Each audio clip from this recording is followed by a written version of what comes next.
Good morning बच्चों, कैसे हो? मज़े में पढ़ाई भी कर रहे हो ना? तो चलिए हम लोग आज लेते हैं बच्चों न्यूमेरिकल्स। जैसे आप लोगों ने कहा था कि सर न्यूमेरिकल्स फिर से प्रैक्टिस करना है, तो आज हम लोग न्यूमेरिकल्स डिस्कस करेंगे। ठीक है, 1 1 1 करके at least 1 to 2 for every category. ये जो मैंने यहाँ पर लिख कर रखा है ना, you can clearly look on the board. We will take at least 1 to 2 examples of the temperature, then second is the atomic mass, then molecular mass and the mole of the substance or the mole concept। Mole concept पे हम लोग थोड़ी ज्यादा जो numerical से problem से वो हम लोग क्या करेंगे, उसको प्रैक्टिस करेंगे, कोशिश करेंगे। ठीक है, बाद में आपको भी सॉल्व करना, मैं 1-2 क्वेश्चंस दूंगा। तो चलिए स्टार्ट करते हैं the numericals on the temperature. Very simple. अब सबसे पहले क्वेश्चन मैं आपको ये पूछूंगा, हालांकि मैंने ऑलरेडी आपको वीडियो में बता दिया है, वहां पे लिख कर भी था, आपको याद है कि नहीं? ये 2 चीजें आपको याद करना है, ठीक है ना? कौन सी 2 चीजें? पहला है what is the absolute temperature, what is the absolute temperature and absolute zero temperature. Absolute zero temperature याद है आपको बच्चों? What is the absolute temperature and what is the absolute zero temperature. ये किसको किसको कहते हैं, ये आपको याद रखना है, किसको कहते हैं? So answer is what? हाँ बिल्कुल सही। हम एब्सोल्यूट टेम्परेचर किसको कहेंगे? 0 degree centigrade is called as the absolute temperature and absolute zero temperature is what? 0 kelvin. याद रखिएगा, ये आंसर याद रखिएगा, ठीक है? 0 डिग्री सेंटीग्रेड को एब्सोल्यूट टेम्परेचर कहा जाता है और एब्सोल्यूट जीरो टेम्परेचर कहा जाता है 0 केल्विन को, क्योंकि 0 डिग्री मतलब बहुत ज्यादा टेम्परेचर। मैंने आपको बताया था थर्मोडायनामिक स्केल में ये बहुत ज्यादा टेम्परेचर है, हमें पता है ना? क्योंकि देखिए it is given, what is given कि 0 degree centigrade is equals to कितना होगा? It is nothing but the 273.15 kelvin, that much. ठीक है ना, इतना होगा। थोड़ा सा मैं इसको बढ़ा देता हूं बॉक्स को ताकि आपको क्लियरली दिखाई दे, है ना? Kelvin. So what? 0 degree centigrade is equals to 273.15 kelvin, मतलब इतना ज्यादा होता है। थर्मोडायनामिक स्केल में जो सब्सटेंसेस है, मैं आपको ऑलरेडी बता चुका हूं ना, H2 मॉलिक्यूल है, NH3 मॉलिक्यूल है, उनका लिक्विड स्टेट 7 केल्विन, कितना कम। हाइड्रोजन का 234 केल्विन, मतलब आप सोच सकते हो -269 डिग्री सेंटीग्रेड, इतना कम। ठीक है ना? सो 0 डिग्री हमारे लिए बहुत कम होगा, बट थर्मोडायनामिक जो स्केल है, या as per as the what the chemistry concern, chemistry के मॉलिक्यूल्स है, इसमें हम लोग जो स्टडी करते हैं वो बहुत ज्यादा है। सो याद रखना है 0 degree is what? 0 degree is the absolute temperature and absolute zero temperature is the 0 kelvin. याद रखना है, ठीक है? This what is next. अब हम लोग एग्जाम्पल और एक ले लेते हैं, ठीक है? चलिए मान के चलिए मैं आपको ये बोलता हूं कि NH3 molecule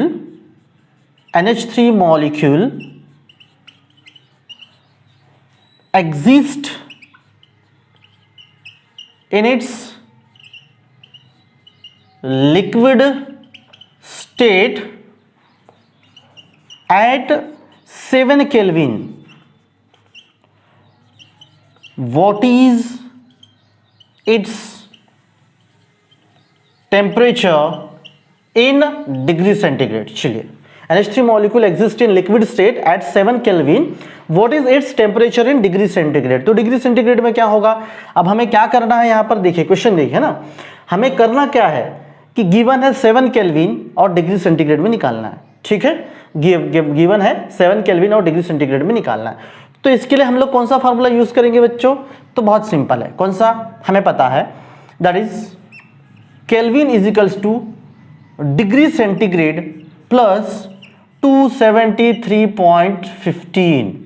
ठीक है ना, क्योंकि ये केल्विन, जो भी डिग्री सेंटीग्रेड है उसमें हम 273.15 ऐड करेंगे तो हो जाएगा। याद रखना है। तो हमारे पास गिवन क्या है? अभी गिवन केल्विन है, ठीक है ना? हमें निकालना क्या है? डिग्री सेंटीग्रेड निकालना है। तो ये फॉर्मूला किस तरीके से चेंज होगा? Degree centigrade is equals to, ठीक है ना, डिग्री सेंटीग्रेड, ये इधर चला आएगा, इधर चला आएगा तो क्या होगा? सिंपली के माइनस केल्विन माइनस 273.15। तो इसमें अगर हम वैल्यू पुट करते हैं, how much kelvin, 7 kelvin, so that is 7 minus 273.15, ये होगा आपका डिग्री सेंटीग्रेड। तो फिर इसका अगर हम लोग कैलकुलेशन करते हैं बच्चों, तो कैलकुलेशन क्या आएगा, है ना, माइनस प्लस माइनस होगा, तो इसमें 7 माइनस कीजिए, तो 7 अगर हम लोग माइनस करते हैं, 7 केल्विन में बोला है ना, तो 273, तो क्या होगा फिर 260 minus 264, am I right? 266.15, that is what, degree centigrade. ठीक है, am I right? 66 इसके बाद 7 मिलाते हैं तो होगा ना 66, 70, 73। ठीक है, सो दैट इज व्हाट, इस तरीके से हम सिंपली कैलकुलेट कर सकते हैं। An molecule exist in its liquid state at 7 kelvin, what is its temperature, 0 degree. ठीक है ना, इन डिग्री सेंटीग्रेड। ठीक है ना, 0 डिग्री नहीं होगा, इन डिग्री सेंटीग्रेड। तो इन डिग्री सेंटीग्रेड में क्या होगा, 266 माइनस 266.15 डिग्री सेंटीग्रेड। ये आपको तो पता है, सिंपल है ना, 7th 8th का मैथमेटिक्स। माइनस प्लस क्या होगा, माइनस होगा, और बड़ा जो है उसका साइन आता है, आपको पता होगा माइनस, सो दैट मच। ठीक है, चलिए अब हम लोग और एक एग्जांपल ले लेते हैं। ठीक है ना, मान के चलिए योर टेम्परेचर, ठीक है ना, your body temperature, your body temperature seems to be, दिखाई दे रहा है, सीम्स टू बी 100 फ़ारेनहीट। ठीक है ना, 100 डिग्री फ़ारेनहीट आपका बॉडी टेम्परेचर है जो है 100 डिग्री फ़ारेनहीट। और बच्चों आप डर गए, इसमें एक आपको स्टोरी थी कि नहीं पता नहीं, the shows and the doctor, the shows in the doctor. ठीक है, तो शॉज एंड द डॉक्टर में क्या स्टोरी थी कि उसने सुना था कहीं पे क्लास में बच्चों कि अगर 100 डिग्री है, 100 डिग्री पार करने के बाद कोई इंसान बच नहीं, 100 डिग्री में कोई बच्चा, जो कोई भी पर्सन है वो एग्जिस्ट नहीं कर सकता, बच ही नहीं सकता। तो उसको डॉक्टर जब बताते हैं कि ये 102 है, 102 है, तो वो सारी आशाएं छोड़ देता है और आखिर में वो मरने लगता है वगैरह बहुत, ये ठीक है ना, मतलब कि अब मैं नहीं बचूंगा। फिर जाके एक उसको समझाया जाता है, डॉक्टर उसको समझाते, बेटा वो आपने जो क्लास में सुना था वो क्या था, वो डिग्री सेंटीग्रेड था, और हमारा जो है वो टेम्परेचर फ़ारेनहीट है, डिग्री फ़ारेनहीट। तो उसमें बहुत फर्क पड़ता है। ठीक है ना, समथिंग 2.22 2.5 का जो भी फर्क पड़ता है, इसका मतलब क्या है, ठीक है ना, हम देखेंगे अभी 9/5, सो 2.2 समथिंग इसका फर्क है, तो उतना डिफरेंस है। ठीक है ना, 2 नहीं 1 पॉइंट। तो इसलिए वो जब बोलता है उसको, मतलब डॉक्टर जब बताते हैं शॉज को कि बेटा वो डिग्री सेंटीग्रेड था और आप, हम लोग जो बात करें फ़ारेनहीट की, तो सडनली वो खुश हो जाता है। उसके पहले किसी को बोलता है मेरे पास मत आओ, मैं मरने वाला हूँ, लेकिन फिर वो खुश हो जाता है, बोलता अच्छा ऐसा है। So like that your body temperature seems to be 100 degree Fahrenheit. So simply मैं लिख देता हूँ how much it is in degree centigrade, मतलब 100 degree Fahrenheit is equals to how much degree centigrade. तो अब हमें ये देखना है कि ये डिफरेंस कैसे है। तो देखिए, अगर हमें फ़ारेनहीट निकालना है ना, Fahrenheit is equals to what, 9/5 into degree centigrade plus 32।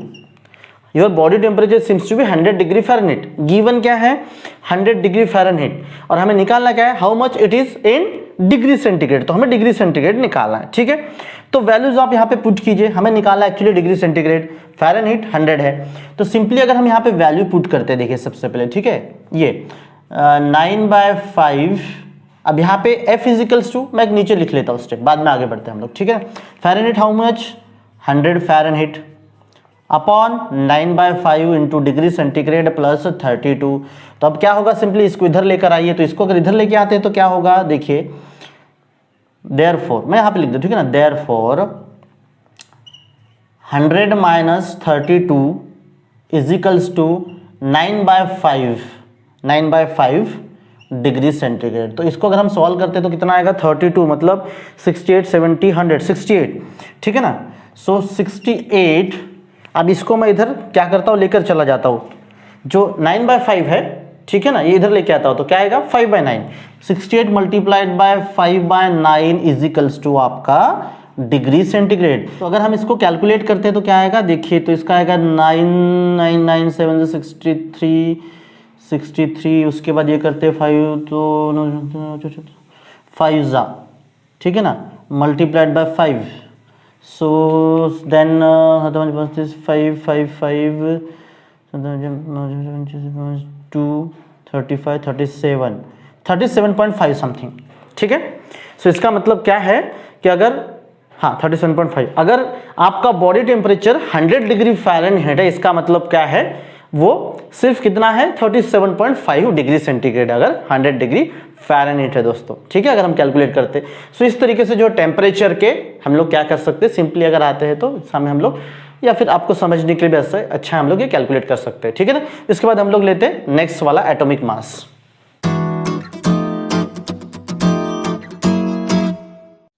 तो बच्चों हम लोग अब इसमें बात करते हैं हम लोग सेकंड वाला, दैट इज एटॉमिक मास की, how to calculate the atomic mass. चलिए अब हम इसके एक दो न्यूमेरिकल ले लेते हैं एटॉमिक मास के, ठीक है।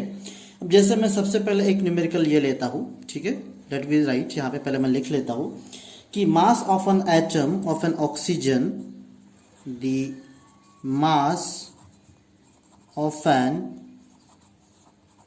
Atom of oxygen in gram is 26.56896 multiplied by 10 to the power minus 24 gram. What is atomic mass? What is its atomic mass? What is atomic mass in mu? ठीक है दोस्तों, ये एक सिंपल क्वेश्चन देख लीजिए। Mass of an atom of oxygen in a gram is 26.56896 multiplied by 10 to the power minus 24 gram. What is its atomic mass in mu. ठीक है दोस्तों, अब देखिए हम इसके सॉल्यूशन की बात करते हैं, अगर इसको सॉल्यूशन निकालना है, ठीक है, तो हमें क्या देखना होगा, वेरी सिंपल ये है कि गिवन दिया हुआ है, ठीक है, हमें क्या करना है, म्यू में निकालना है। तो अब इसके लिए मैं आपको एक सिंपल रास्ता बताता हूं बच्चों, हमेशा एक बात याद रखिएगा कि एक रिलेशन बना लीजिए, उस रिलेशन से आप बहुत आसानी से क्या कर पाएंगे, कैलकुलेट कर पाएंगे। अब देखिए कैसे आप आसानी से इसको कैलकुलेट कर पाएंगे। तो मैं सबसे पहले तो आपको ये याद दिला दूं कि इसको हम लोग क्या करते हैं, पहले एक रिलेशन में लिख लेते हैं। कैसे रिलेशन में लिख लेते हैं, देखिए ग्राम्स, ठीक है ना, मास in gram, mass in mu. तो मैं इस तरीके से करता हूं, देखिए simply solution, mass in mu या जिसको आप कह सकते हैं MU is equals to mass in gram. ठीक है, अब इस रिलेशन में, अब इसके लिए हमें एक बात याद रखना पड़ेगा, एक जो जनरल है आप हमेशा याद रखिएगा कि मास in mu, mass in gram. तो मास इन म्यू, अगर हम सिंपली ये रिलेशन की बात करते हैं, मास इन 1 MU या 1 mu is equals to how many gram, तो हमें पता है दैट इज व्हाट 1.66056 शायद। ठीक है ना दोस्तों, अब एक्चुअली आप 1.66 याद रखते हैं तो भी चलेगा, बट इतना याद रखते हो that is better. 1.66056 multiplied by 10 to the power minus 24 gram, यह हमें रिलेशन पता है दोस्तों, that 1 MU is equals to 1.66056 multiplied by 10 to the power minus 24 ग्राम। अब हमें ये 1 MU का पता है। अब यहां पर क्या पूछ रहा है, रिलेशन, ये गिवन है, ठीक है ना, और ये भी हमको पता है, ये वाला हमेशा याद रखना कि 1 MU is equals to this much gram, then the 26.56896, so ठीक है ना, therefore ये वाला the मास इन ग्राम में जो लिया है वो ग्राम के नीचे आप लिखेंगे यहां पर 26.56896 multiplied by 10 to the power minus 24 gram is equals to x MU. ये एक सिंपल रिलेशन आपका बन जाता है कि 1 MU is equals to this much gram, then this much gram is equals to x MU.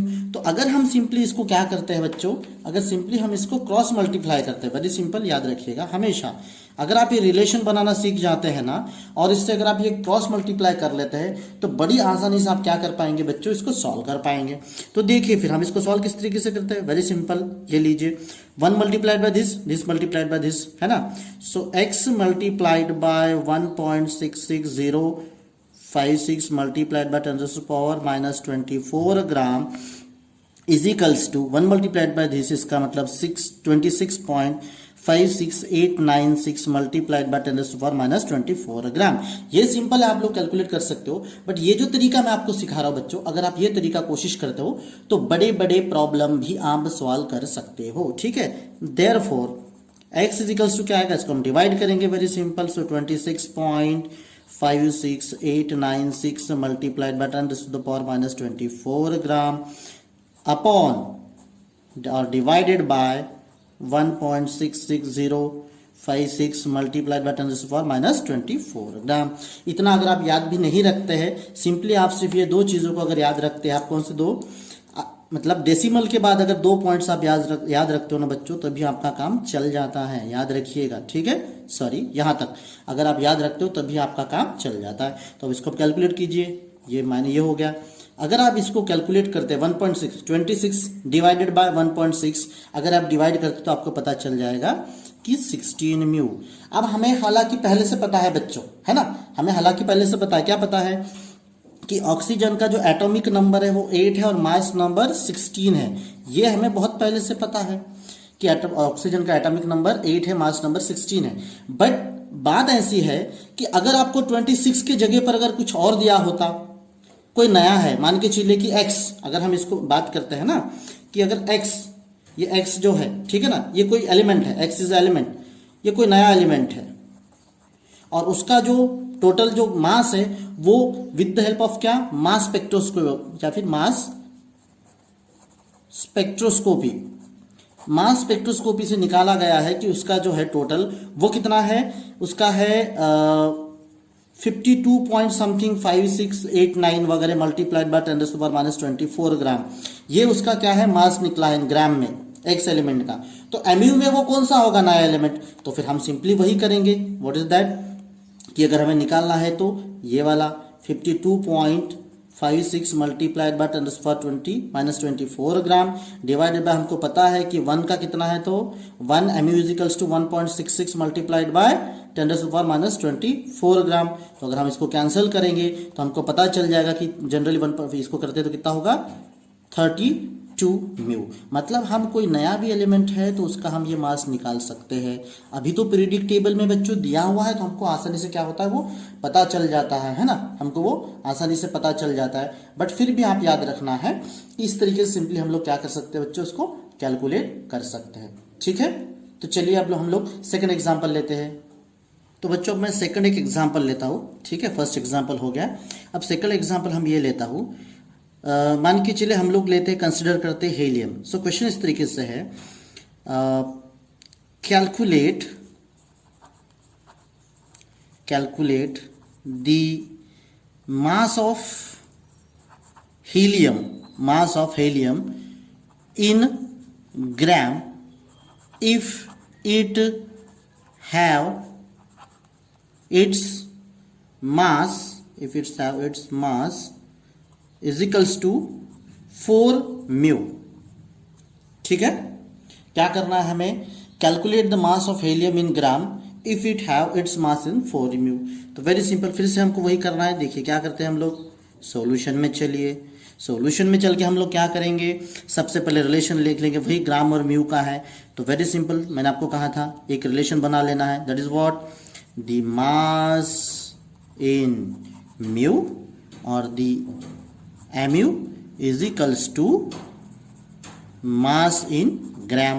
तो रिलेशन फिर से लिख लेते हैं हम लोग, very simple, 1 mu is equals to how much, अभी हम लोगों ने लिखा है 1.66 लिख लेते इतना, मल्टीप्लाइड बाय 10⁻⁻24 ग्राम्स, ठीक है ना। 1 mu is equals to, तो हमें सिंपली क्या करना है कि 4 mu देकर है, so 4 mu is equals to x gram. तब जब आप इसको फिर से क्या करेंगे बच्चों, क्रॉस मल्टीप्लाई करेंगे तो सिंपली हमें मिल जाएगा 1 into x is equals to x.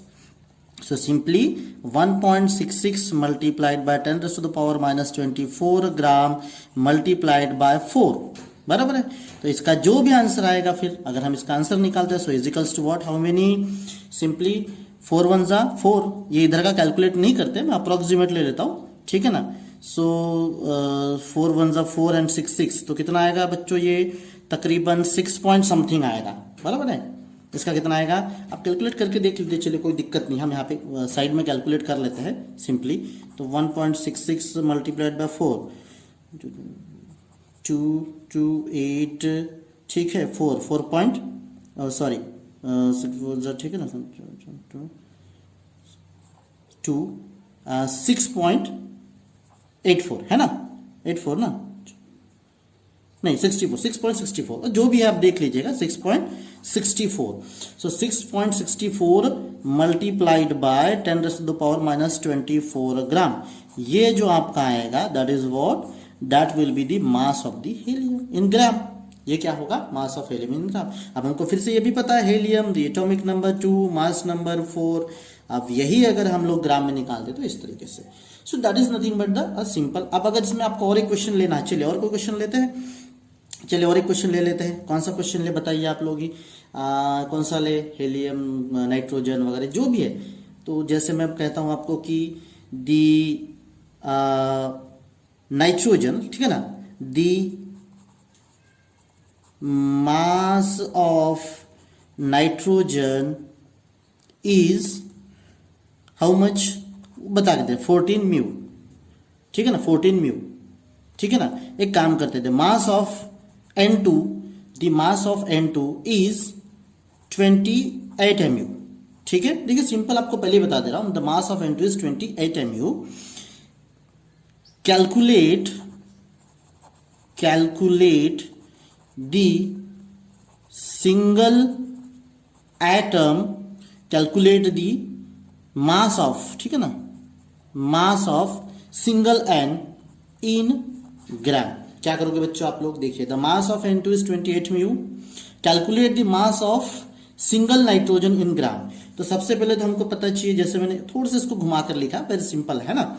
The now let's say solution, the mass of N2 is equals to 28 mu, therefore mass of N is equals to, है ना, क्या करते हैं इसको N2 डिवाइडेड बाय 2 कर देते हैं सिंपली, है ना। Mass of N is equals to N2 divided by 2 is equals to 28 divided by 2 is equals to 14 mu. एक नाइट्रोजन का कितना आएगा, 14 म्यू आएगा। तो अब इसको हम सिंपली फिर वही फार्मूला यूज करते हैं। हमें पता है कि मास, है ना, in mu is equals to mass in grams. तो मास इन म्यू हमें वही रिलेशन फिर लेना है, 1 is equals to 1.66 multiplied by 10⁻⁻24 gram. Therefore अब हमें किसका निकालना, 1 का निकालना है ना, ये इसका 14 म्यू, ठीक है। 1 म्यू इज इक्वल्स टू इतना, तो फिर simply therefore 14 mu is equals to x gram. वही अगर आप इसको कैलकुलेट करते हैं देयरफॉर, तो क्या आएगा सिंपली बच्चों, या फिर मैं इधर ले लेता हूं, देयरफॉर ये x इज इक्वल्स टू क्या आएगा, 1 म्यू का इतना है। तो सिंपली आप कैलकुलेट करेंगे तो क्रॉस मल्टीप्लाई अगर आप इसको करते हैं, सो 14 multiplied by 1.66 multiplied by 10⁻⁻24 gram. तो अगर आप इसको हम कैलकुलेट करते हैं फाइनली, तो हमें आंसर क्या मिलेगा, आप इसको कैलकुलेट करके देखिएगा अप्रोक्सीमेट। सो 14 और ये इसका आ गया 1.6 मतलब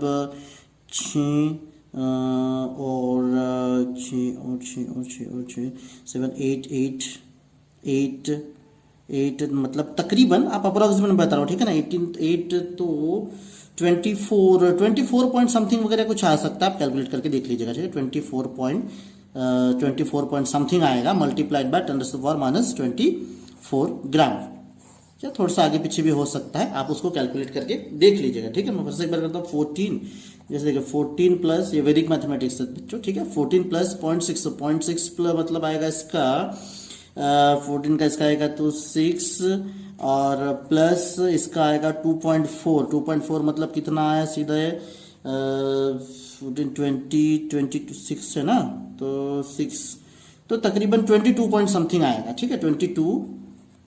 22 पॉइंट समथिंग आएगा, आप जो भी मैं कैलकुलेट करेंगे। So that is all about, ये आएगा इसका मास, आप कैलकुलेट करके देख लीजिएगा।